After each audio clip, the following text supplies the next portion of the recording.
Weisser is Mike the Gun Guy.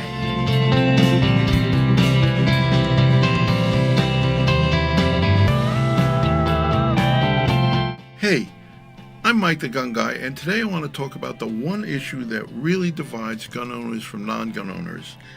And it can be summed up in a very simple question: do guns make us more or less safe? The problem is that the answers aren't so simple. Let's try to sort them out. Starting with a little history.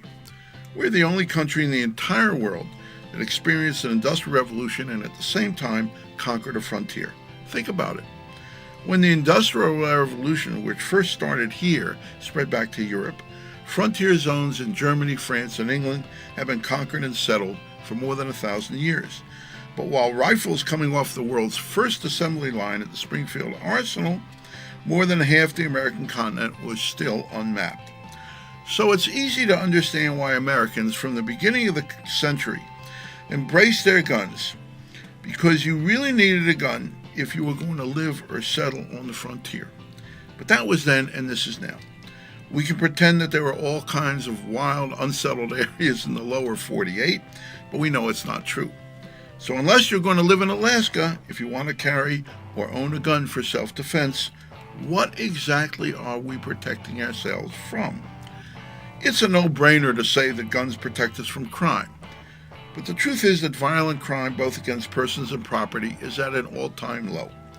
Which doesn't mean we shouldn't be vigilant at all times, but even though the media loves to play up stories about crime and violence, the odds that we are going to be confronted by someone who wants to harm us or our loved ones are about the same as the odds that we'll drown by falling out of our motorboat, even if we don't own a boat. Don't get me wrong. I'm not trying in any way to negate the right to self-defense.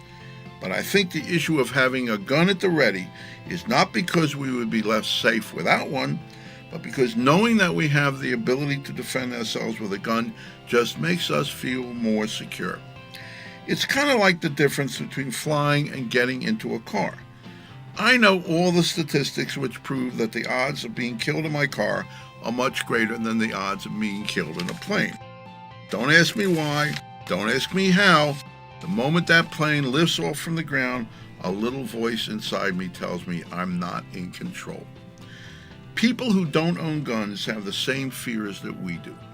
Fears of the unknown, fears of the stranger, fears of not being in control.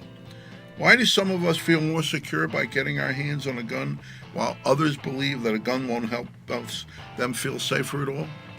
Seems to me that this is the question that really divides gun owners like us from the other side, and there's no reason that we can't find common ground and a common language to help all of us understand and deal with our fears.